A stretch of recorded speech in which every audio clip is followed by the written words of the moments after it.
रहीमदास जी के बारे में उस दिन हमने बताया था, इनका जन्म सन 1556 ईस्वी में हुआ था। सन 1627 में इनकी मृत्यु हो गई। इनका पूरा नाम अब्दुल रहीम खान खाना है ना। दोहे क्रमांक 1 में हमने बताया था प्रेम और अच्छे संबंध के बारे में। कवि रहीम कहते हैं कि रहीमन धागा प्रेम का, मत तोड़ो चटकाए, टूटे से फिर ना मिले, मिले गांठ पड़ जाए। रहीमदास जी कहते हैं कि प्रेम रूपी जो धागा है उसको चटकाना नहीं है। चटकाना मतलब उसको तोड़ना नहीं है ना। चटक जाना मतलब टूट जाना। टूटे से फिर ना मिले, मिले गांठ पड़ जाए। जो प्रेम रूपी धागा है, प्रेम रूपी जो संबंध है, किसी के साथ हमारा अच्छा संबंध है, वह यदि टूट जाता है, हम उनसे बहस करने लगते हैं या झगड़े हो जाते हैं, तो वो संबंध अच्छे से फिर नहीं बन पाते हैं। इस प्रकार से इस दोहे में प्रेम रूपी जो संबंध है उसको बना के रखने के लिए बताया गया है ना। आइए देखते हैं दूसरे दोहे। दूसरे दोहे में रहीमदास जी ने कहा है, रहीमन निज मन की व्यथा, मन ही राखो गोय, सुनी अठलई हैं लोग सब, बांटी न लई हैं कोय। इसमें अपनी व्यथा के बारे में बता रहे हैं। अपनी जो दुख है, अपनी जो समस्या है, उनको दूसरे को न बताने के लिए बता रहे हैं। क्यों? रहीमन निज मन की व्यथा, निज मतलब अपना, व्यथा मतलब अपना दुख विपत्ति, मन ही राखो गोय, मन में रखने के लिए बोल रहे हैं। क्यों रखने के लिए बोल रहे हैं? तो रहीमदास जी कहते हैं, सुन अठलई हैं लोग सब, बांटी न लई हैं। आपकी जो व्यथा है उनको लोग सुनते हैं और सुन के इठलाते हैं, आनंद लेते हैं, मगर कोई बांटने को तैयार नहीं होता है ना। कोई आपके दुख को स्वीकार करने के लिए तैयार नहीं होता। इसलिए रहीमदास जी कहते हैं कि अपनी मन की जो व्यथा है उसको ऐसे लोगों के सामने प्रकट करें जो आपकी सहायता कर सके। दूसरे व्यक्ति के सामने जो आप पे हंसी मजाक उड़ाते हैं उनके सामने बिल्कुल ही ना बताएं। आइए देखते हैं तीसरा दोहा।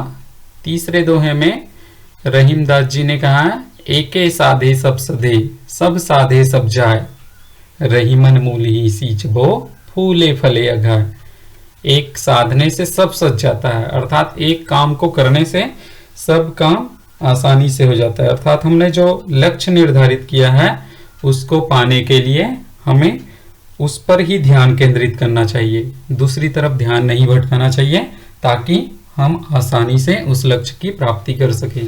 रहीमदास जी कहते हैं कि एक साधने से सब सध जाता है, अर्थात एक लक्ष्य को निर्धारित करें तो वह लक्ष्य पूरा होगा। उदाहरण के लिए यहाँ बताते हुए कहते हैं कि रहीमन मूल ही सींचबो, एक वृक्ष है जो जैसा कि आपको चित्र में दिख रहा है। यदि वृक्ष को बड़ा करना है, उसमें फल फूल लगना है, तो उसके लिए उनके जड़ में जल और खाद की आवश्यकता होती है। मूल मतलब जड़, फूले फले अगा। तो यदि हम वृक्ष में, पौधे में फल फूल और अच्छी उनमें सुंदरता चाहते हैं तो उनके जड़ को पानी देने की आवश्यकता है। वैसे ही हमको यदि एक लक्ष्य को प्राप्त करना है तो हमको लक्ष्य की जड़ को पकड़ना चाहिए और उस पर परिश्रम करते जाना चाहिए, तभी हमें सफलता मिलेगी। आगे देखें दोहा क्रमांक 4। रहीमदास जी ने यहाँ पे कहा है, चित्रकूट में रमी रहे, रहीमन अवध नरेश। अवध के जो नरेश हैं, चित्रकूट है जो कि उत्तर प्रदेश में है ना, और नरेश मतलब होता है राजा। जा पर विपदा पड़त है, जा पर मतलब जिस पर, विपदा मतलब विपत्ति, पड़ना, सो आवत यादे, वह इस देश में आते हैं। चित्रकूट जो है उसको देश के रूप में एक जगह है उत्तर प्रदेश में, उसको एक तीर्थ स्थल के रूप में बताया है। कवि कहते हैं कि जो व्यक्ति विपत्ति में होते हैं वह चित्रकूट में आकर तृप्त होते हैं, मन शांत होते हैं उनको। कवि के अनुसार चित्रकूट में रमी रहे, रहीमन अवध नरेश। श्री राम जी को जब 14 वर्ष का वनवास हुआ था तो वो भी चित्रकूट में आए थे और यहाँ आकर वह शांति प्राप्त किए थे, तृप्त हुए थे, मन शांत हुआ था उनका। कवि के अनुसार जिस पर भी विपत्ति पड़ती है वह यहाँ आकर अपने मन को शांत करते हैं। तो यहाँ इस पद में चित्रकूट के महिमा का वर्णन भी किया गया है। बच्चों आपको अच्छे से समझ आ रहा होगा, है ना। दोहा क्रमांक 5 में देखते हैं, दोहे के महत्व के बारे में बताया यहाँ पे।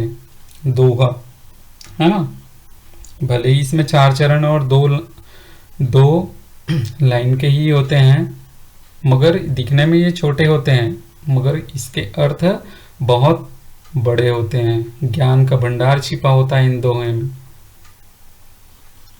दीर्घ दोहा अर्थ की आखर थोरे आही, ये जो दोहा है वह दिखने में तो भले छोटे हैं, मगर वह उसका जो अर्थ है वह थोड़ा नहीं है, बहुत ज्यादा है।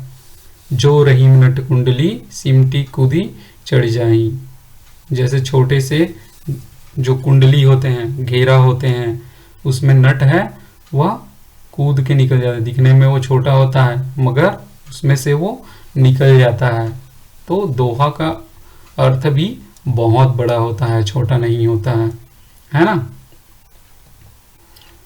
आगे देखिए, दोहा क्रमांक 6 में कवि यहाँ पर दूसरों के हित के कार्य करने की महानता का वर्णन करते हैं और कहते हैं, धनी रहीम जल पंख को लघु जिय पियत अघाय, उद दी बड़ाई कौन है जगत बियास हो जाए। धनी रहीम जल पंख को, जल और पंख, पंख मतलब होता है कीचड़, लघु मतलब छोटा, जिय, जिय मतलब प्राणी, जो कीचड़ के पानी हैं उनको पीकर छोटे छोटे जो जीव है वह तृप्त होते हैं। तो ये जो कीचड़ में पड़े हुए जो जल है वह महान है। कैसे महान है? क्योंकि उन्होंने छोटे छोटे जो प्राणी पशु पक्षी है उनके प्यास को तृप्त किया। उदधि, उदधि मतलब होता है यहाँ पर सागर। सागर की बड़ाई कौन करता है? जगत पियास हो जाए। सागर के पास हम खड़े होकर देखते ही रह जाते हैं, मगर उनके जल को नहीं पी पाते। क्यों नहीं पी पाते? क्योंकि उनका जल खारा है। इस प्रकार से जो दूसरों के हित का कार्य करे वही महान है। जो कीचड़ में पड़े हुए जो जल है वो महान हो सकता है, मगर जो समुद्र के जैसा बड़ा है और दूसरे के हित के कार्य नहीं करता है वह महान नहीं हो सकता।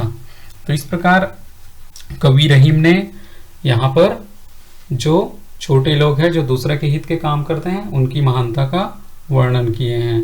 तो बच्चों, ये जो हमने 6 दोहे रहीमदास जी के बताए वो आपको आसानी से समझ आया होगा। इसके पूर्व जो वीडियो थे उसमें भी हमने इनके अर्थ के बारे में स्पष्ट किया था, है ना।